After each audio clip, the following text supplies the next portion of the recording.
Hello everyone.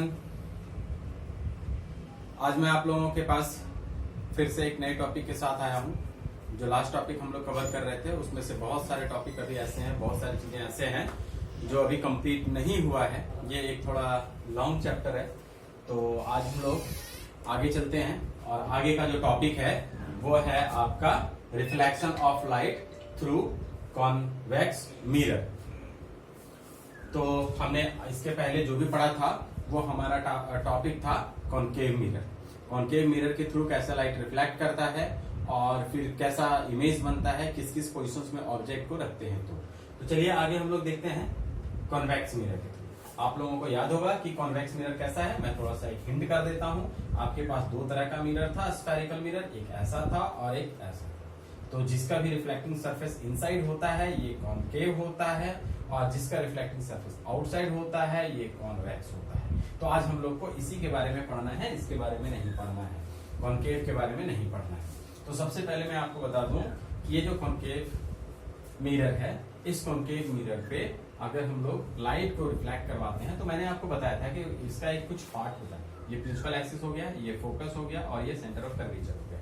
तो जब भी कभी रे ऑफ लाइट इससे इंसिडेंट करेगा पैरेलल, अगर प्रिंसिपल एक्सिस के पैरेलल अगर ये इंसिडेंट करता है तो इंसिडेंट करने के बाद ये रिफ्लेक्ट करेगा। लेकिन रिफ्लेक्ट किधर करेगा?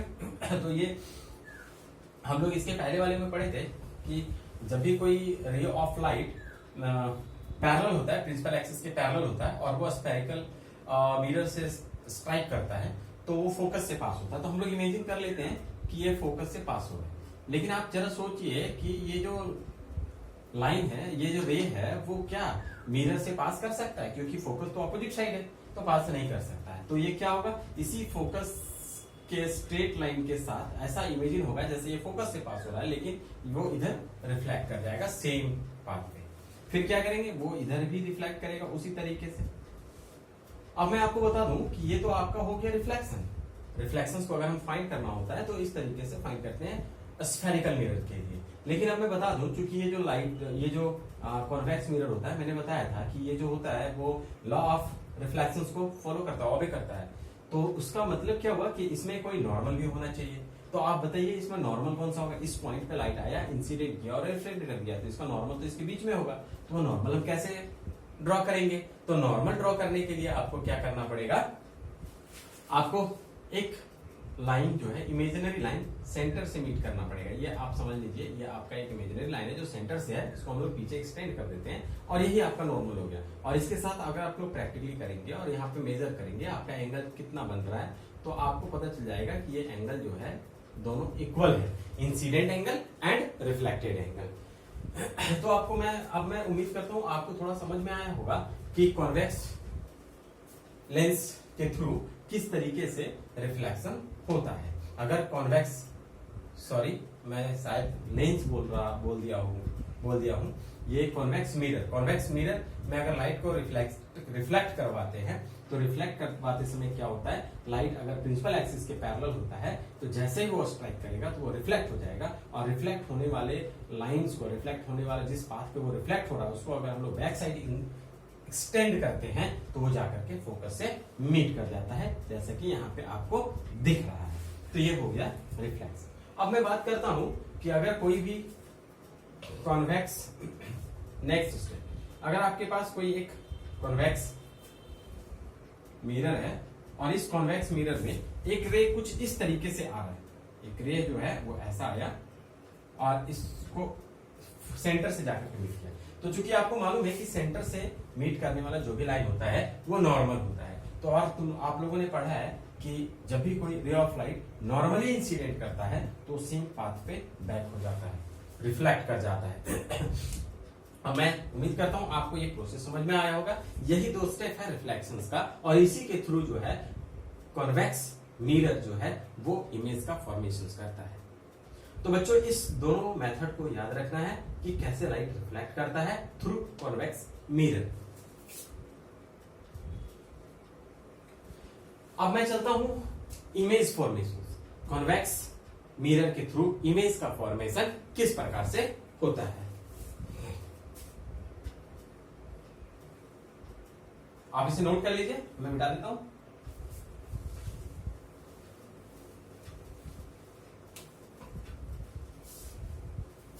नेक्स्ट टॉपिक है हमारा image formation by convex mirror. तो बताए थे मैंने बताया था कि कॉनकेव मिरर में बहुत सारा कंडीशन आता था मिरर के लिए। कॉनकेव मिरर के लिए डिफरेंट पोजीशंस पे अगर ऑब्जेक्ट को रखते थे तो इमेज का साइज जो होता था वो डिफरेंट होता था, नेचर डिफरेंट होता था। तो अब हम लोग सेम कैटेगरी को, सेम चीजों को कॉन्वेक्स मिरर के लिए यूज करेंगे। तो सबसे पहले हम लोग एक मिरर लेते हैं, यहाँ पे कॉन्वेक्स मिरर, और इस कॉन्वेक्स मिरर के लिए एक प्रिंसिपल एक्सिस ड्रॉ किया। यहाँ पे इसकी फोकस हो गई और यहाँ सेंटर ऑफ कर्वेचर। और सबसे पहले ऑब्जेक्ट को कहाँ रखा जाए, क्योंकि एक चीज और आप माइंड में थोड़ा सेट कर लीजिएगा, क्योंकि देखिए ये लेफ्ट साइड है, ये मिरर का लेफ्ट साइड है और रिफ्लेक्टिंग सरफेस भी लेफ्ट साइड में ही है, और बाकी जो है फोकस और centre of curvature right side है। तो इस साइड जब हम ऑब्जेक्ट को रखेंगे तो आप यहाँ पे कौन सा पोजीशन फाइंड करते हैं? तो सबसे पहले हम लोग जो पोजीशन फाइंड करते हैं वो हमारा होता है इंफिनिटी का, व्हेन ऑब्जेक्ट एट इंफिनिटी। जब ऑब्जेक्ट इंफिनिटी में होता है, तो जब अगर ऑब्जेक्ट इंफिनिटी में है तो मान लिया जाए ये जब ऑब्जेक्ट इंफिनिटी में है तो इंफिनिटी से जो भी रे ऑफ लाइट आ रहा होता है वो प्रिंसिपल एक्सिस का पैरेलल होता है। तो जब ये प्रिंसिपल एक्सिस के पैरेलल होता है तो प्रिंसिपल एक्सिस के पैरेलल होने के बाद ये after reflections it bends in the same path, it bends in the same medium. ठीक है, अब आप इमेजिन कर लीजिए ये लाइट तो रिफ्लेक्ट कर गया, इधर तो जाता नहीं है, लेकिन ये इमेज, ये जो है हमारा मिरर जो है वो मिरर इमेज का फॉर्मेशन कर रहा है। आपको देखने में लग रहा है कि ये कहीं एक दूसरे को इंटरसेक्ट नहीं कर रहा है, लेकिन एक्चुअली में यहाँ पे क्या हो रहा है कि इमेज का फॉर्मेशन हो रहा है। तो इमेज का फॉर्मेशन कहाँ हो रहा है? फोकस पे हो रहा है, क्योंकि जितने भी रे ऑफ लाइट है सारे फोकस पे इंटरसेक्ट कर रहे हैं। तो हमने यहाँ पे दो ही रे ऑफ लाइट लिया, जरूरी नहीं दो ही है, बहुत सारा हो सकता है, इन्फिनिटी हो सकता है, यहाँ से भी रे ऑफ लाइट आ सकता है, यहाँ से भी आ सकता है ऐसे, और आने के बाद ये क्या करेगा, फिर से ये फोकस पे आकर के मीट करेगा और ये इधर रिफ्लेक्ट कर जाएगा। तो इधर देखिए, आप इधर देख सकते हैं ये डाइवर्ज हो रहा है, ये कहीं भी एक दूसरे को इंटरसेक्ट नहीं करेगा, लेकिन डॉट डॉट स्टैंड करते हैं तो फोकस में इंटरसेक्ट कर रहा है। इसका मतलब ये जो है इमेज बन रहा है, फोकस पे बन रहा है, ऑपोजिट साइड बन रहा है, मिरर के बैक साइड में बन रहा है। तो इस कंडीशन के लिए भी हमारे पास आता है, क्या क्या आता है? पोजीशन ऑफ इमेज,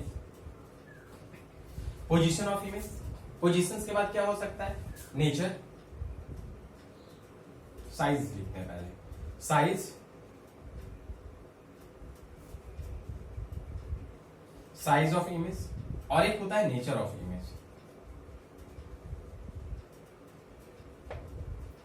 तो देखिए पोजीशंस क्या है, आप मैंने बताया था कि पोजीशंस आप फिगर में देखकर बता सकते हैं। तो कहां है? At F, at F.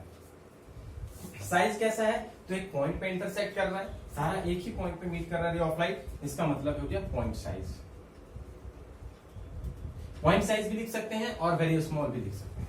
Nature क्या है? तो नेचर आप देखिए, क्योंकि मैंने बताया था कि मिरर का जो नेचर होता है वो दो होता है, एक रियल होता है, इन्वर्टेड होता है, वर्चुअल होता है, इरेक्ट होता है। तो आप देख रहे हैं बैक साइड बन रहा है, मिरर के बैक साइड, और डॉटेड लाइन से बन रहा है। जहां पर भी डॉटेड लाइन होगा वहां आप समझ लीजिए वो रियल नहीं है, वो इमेजिनरी है। तो इमेजिनरी को हम लोग बोलते हैं वर्चुअल।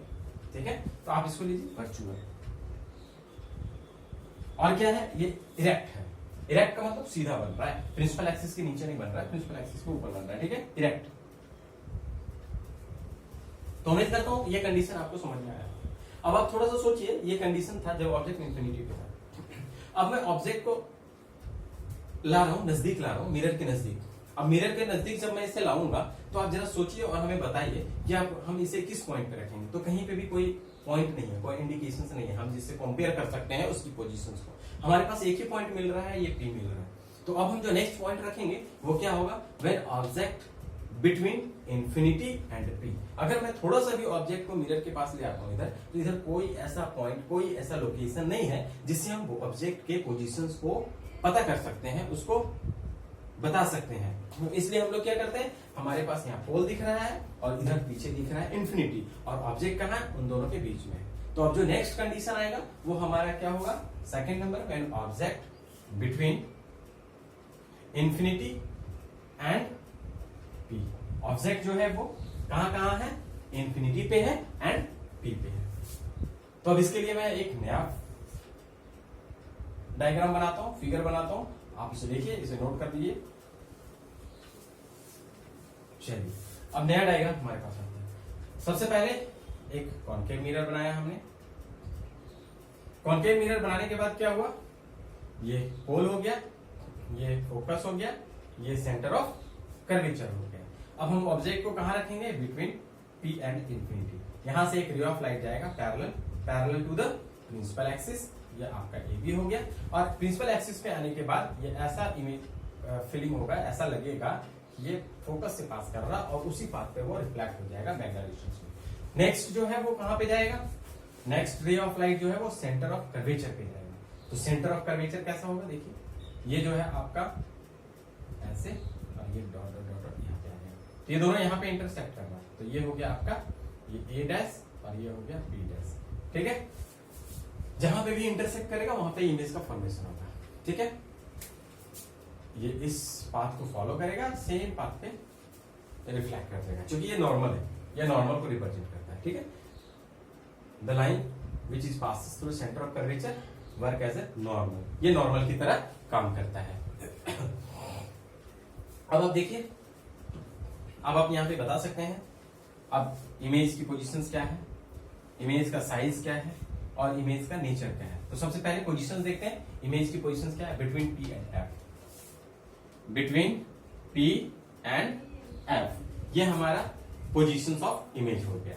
उसके बाद हम लोग बात करते हैं साइज की। साइज कैसा है, तो देखिए ये पहले तो एक पॉइंट पे था, अब थोड़ा सा इसकी साइज ऐसा लग रहा है जिसे मेजर किया जा सकता है। It means smaller than object. इसको हम क्या लिख सकते हैं, स्मॉलर देन ऑब्जेक्ट, ये स्मॉलर देन ऑब्जेक्ट है। नेचर क्या है, नेचर पीछे बन रहा है, मिरर से पीछे बन रहा है, डॉटेड लाइन से बन रहा है, तो हम इसमें क्या कह सकते हैं, वर्चुअल। और प्रिंसिपल एक्सिस के ऊपर बन रहा है, इसलिए इसे हम क्या कह सकते हैं, इरेक्ट, वर्चुअल इरेक्ट। उम्मीद करता हूं आपको ये समझ में आया होगा। तो देखिए ये आपका कॉन्वेक्स मिरर का यही दो कंडीशन होता है, क्योंकि ऑब्जेक्ट को डिफाइन करने के लिए, ऑब्जेक्ट की पोजीशंस को डिफाइन करने के लिए कोई लोकेशन यहाँ पे नहीं है। तो एक लोकेशन इंफिनिटी पे है और दूसरा बिटवीन इंफिनिटी एंड पी है। तो इसी के साथ आपका जो है कॉन्केव मिरर और कॉन्वेक्स मिरर के थ्रू कैसे कैसे इमेज का फॉर्मेशन होता है और लाइट कैसे रिफ्लेक्ट करता है, कॉन्केव मिरर और कॉन्वेक्स मिरर, ये आपका ये टॉपिक आज का कंप्लीट हो गया, कॉन्केव और कॉन्वेक्स मिरर से रिलेटेड। अब हम लोग इससे कुछ इसकी साइन कन्वेंशंस पढ़ेंगे, साइन से रिलेटेड। जब हम लोग न्यूमेरिकल सॉल्व करते हैं तो न्यूमेरिकल सॉल्व करते समय क्या होता है, हमें कभी फोकस का जो वैल्यू है वो नेगेटिव में लेना पड़ता है, कभी पॉजिटिव में लेना पड़ता है। तो इसके लिए किस कंडीशंस में हम लोग ऑब्जेक्ट डिस्टेंस को, इमेज डिस्टेंस को, फोकल लेंथ को हम लोग पॉजिटिव लेंगे, किस कंडीशंस में नेगेटिव लेंगे, हम लोग उसके बारे में डिस्कस करेंगे। तो आप इसे नोट कीजिए। चलिए बच्चों, अब मैं आपके पास लेकर आया हूं sign convention of concave mirror. देखते हैं ये साइन कन्वेंशन क्या होता है। तो सबसे पहले मैं आपको बताऊं कि आप ये कॉन्वेक्स मिरर, कॉन्केव मिरर और एक कॉन्वेक्स मिरर, इन दोनों को अपने माइंड में सेट कर लेना है कि किसका रिफ्लेक्टिंग सरफेस किस साइड होता है। और हम इसे कोऑर्डिनेट ज्योमेट्री, आप लोगों ने पढ़ा होगा, कोऑर्डिनेट ज्योमेट्री के हेल्प से हम लोग इसे समझने की कोशिश करेंगे, क्योंकि वहां पे first coordinate, second coordinate, X axis, Y axis, ये सारा कुछ आपने पढ़ा होगा। तो हम लोग उसी का हेल्प यहाँ पे लेने वाले हैं। सबसे पहले आप देखिए, ये आपका एक एक्स एक्सिस है और ये आपका वाई एक्सिस है। ये आपका हो गया नेगेटिव एक्स एक्सिस और ये हो गया नेगेटिव वाई एक्सिस, या हम इसे कह सकते हैं एक्स डैश और इसे कह सकते हैं वाई डैश। इस साइड अगर हम मूव करते हैं तो सारा पॉजिटिव होता है, इस साइड अगर मूव करते हैं तो नेगेटिव होता है वैल्यू। अगर अपवर्ड डायरेक्शंस में मूव कर रहे हैं तो पॉजिटिव होता है, डाउनवर्ड डायरेक्शंस में मूव करते हैं तो नेगेटिव होता है, ये आपको मालूम है। अब हम लोग बात करते हैं, देखिए ये आपका कॉन्केव, ये आपका हो गया कॉन्केव मिरर और ये आपका हो गया कॉनकेव कॉन्वेक्स मिरर, ये आपका कॉनकेव हो गया, ये कॉन्वेक्स हो गया। अगर मान लिया जाए ये हमारा लेंस है, मिरर है सॉरी, इस मिरर को हम यहाँ पे प्लेस करते हैं, इस जगह पे प्लेस कर देते हैं। आप जरा सा कॉमन सेंस लगाते हैं थोड़ा सा। ये आपका पार्ट है। अब देखिए ये जो है आपका कॉनकेव मिरर, इस कॉनकेव मिरर का फोकल किधर होगा? Left side. Centre of curvature किधर होगा? Left side. ठीक है, तो कॉनकेव मिरर के लिए क्या होगा? Focal length. अब हम यहां पे थोड़ा लिखते हैं, for concave mirror, for concave mirror first number F is negative, focal length always negative.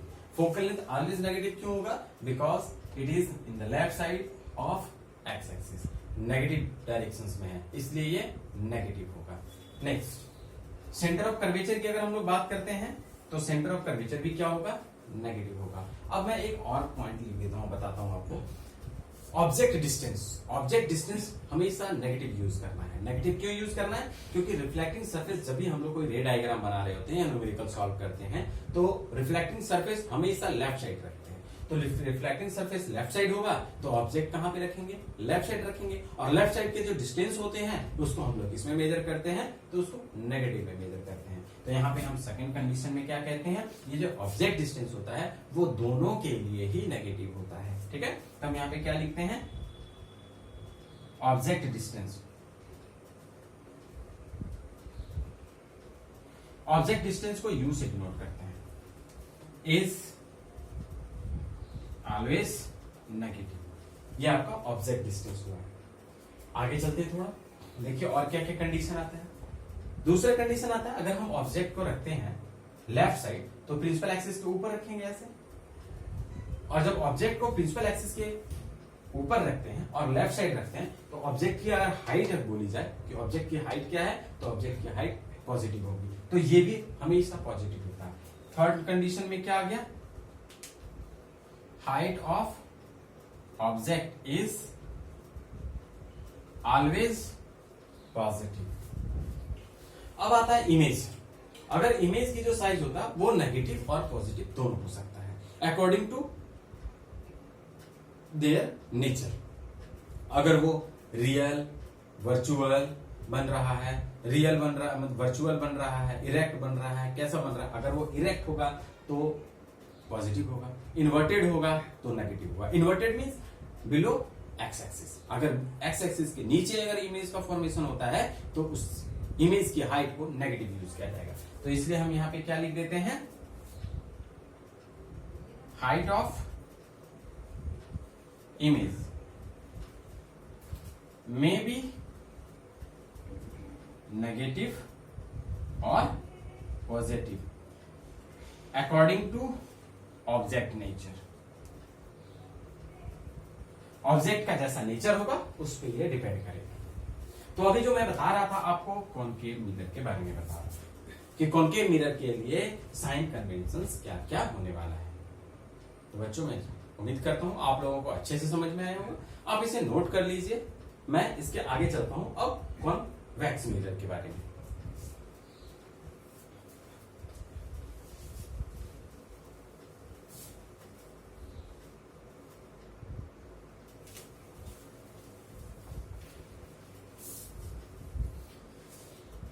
चलिए देखिए, ये आपका कॉन्वेक्स मिरर है। सेम प्रोसेस यहां पे यूज करता हूं। ये एक्स एक्सिस है, ये एक्स डैश है, और ये आपका जो हो गया ये आपका वाई एक्सिस हो गया और ये वाई डैश हो गया। फिर से मैं आपको एक बार बता देता हूं, अगर हम इधर मूव कर रहे होते हैं तो ये पॉजिटिव, इधर मूव करेंगे तो नेगेटिव, और डाउनवर्ड मूव करेंगे तो नेगेटिव, अपवर्ड मूव करेंगे तो पॉजिटिव। देखिए रिफ्लेक्टिंग सरफेस किधर है? Left side. लास्ट में मैं आपको एक नोट लिखवाऊंगा, अभी लिखवा देता हूं नोट। क्या है इंपॉर्टेंट पॉइंट? इंपॉर्टेंट पॉइंट ये है, reflecting surface should be always on the left side. refracting surface should be always on the left side. Reflecting surface जो है वो हमेशा हमें लेफ्ट साइड यूज करना है। अब देखिए, अगर मैं ऑब्जेक्ट को प्रिंसिपल एक्सिस में यहां पे रखता हूं तो ऑब्जेक्ट की हाइट पॉजिटिव, और इसमें दो ही कंडीशन बन रहा था। दोनों कंडीशन में ऑब्जेक्ट जो था वो प्रिंसिपल एक्सिस के ऊपर बन रहा था, तो इसका मतलब इसमें जो ऑब्जेक्ट होगा वो सेम होगा, सिर्फ पॉजिटिव होगा, नेगेटिव नहीं होगा। इमेज की जो हाइट होगी वो भी पॉजिटिव, और ऑब्जेक्ट की भी जो हाइट होगी वो भी पॉजिटिव होगा। ठीक है, तो चलिए अब हम लोग इसके कुछ पॉइंट्स के बारे में देखते हैं क्या क्या होता है। 4 कॉन्वेक्स मिरर। ठीक है, फर्स्ट नंबर में फोकल लेंथ इसकी किधर है, तो राइट साइड है। सेंटर ऑफ कर्वेचर भी राइट साइड है, तो फोकस क्या होगा, f is positive, f positive होगा। Object distance number, object distance, object distance, object distance क्या है आपका, u। ऑब्जेक्ट डिस्टेंस को u से रिप्रेजेंट करते हैं, तो ऑब्जेक्ट डिस्टेंस u क्या हो गया, u हो गया आपका negative, always negative. Third number में आपका क्या हो गया, image distance, image distance, image distance को v से रिप्रेजेंट करते हैं, और ये आपका जो हुआ वो ऑलवेज पॉजिटिव। ये किसकी बात कर रहे हैं, 4 कॉन्वेक्स की बात कर रहे हैं। सेकेंड कंडीशन में क्या आता है, और कोई चांस बन रहा है, कोई केसेस बन रहे हैं, f हो गया, u हो गया, v हो गया, बस इतना ही। और यहाँ पे मैंने नोट लिखा दिया, reflecting surface should be always on the left side. कोई भी लेंस, कोई भी मिरर हो, चाहे वो कॉन्केव हो या कॉन्वेक्स हो, और रिफ्लेक्टिंग सरफेस को हमेशा लेफ्ट साइड रखेंगे। तो अगर रिफ्लेक्टिंग सरफेस लेफ्ट साइड होगा तो एक और कंडीशन इसी को समझने के लिए दूसरी लैंग्वेज में कह सकते हैं, u will be always negative, क्योंकि u जो है वो लेफ्ट साइड होगा। तो ये आपका कुछ इंपॉर्टेंट साइन कन्वेंशन था, और इस साइन कन्वेंशन को न्यूमेरिकल सॉल्व करने में यूज किया जाता है। ये बहुत ही इंपॉर्टेंट होता है। आपको एक और नोट दिखा देते हैं, यहाँ पे कुछ मैंने कहीं कहीं f यूज किया, कहीं u यूज किया, कहीं v यूज किया। इसके लिए मैं एक छोटा सा बता देता हूँ आपको। u जो होता है, इमेज को अगर हम लोग ऑब्जेक्ट को मिरर के सामने अगर कहीं पे भी रखते हैं तो जो ऑब्जेक्ट की डिस्टेंस होती है उसको u से रिप्रेजेंट किया जाता है। u is image distance, v जो होता है आपका ऑब्जेक्ट डिस्टेंस, और f जो होता है आपका फोकल लेंथ होता है। ठीक है, मैं उम्मीद करता हूं आपको साइन कन्वेंशन अच्छे से समझ में आया होगा। और अब इसके बाद हम लोग कुछ न्यूमेरिकल सॉल्व करेंगे, एक दो एग्जांपल लेंगे, और वो एग्जांपल आपका एनसीईआरटी से रिलेटेड होगा, और कुछ साइड से भी कोशिश करेंगे आपको न्यूमेरिकल सॉल्व करवाने की। फिर मैं चलूंगा, रिफ्लेक्शन तो हो चुका है, रिफ्रैक्शन पे ये आपका कंप्लीट हो चुका है। अब हम लोग चलेंगे रिफ्रैक्शन पे। चलिए, गुड बाय, आज के लिए इतना ही, फिर हम लोग नेक्स्ट क्लासेस में मिलते हैं। Thank you for watching, and please like and subscribe.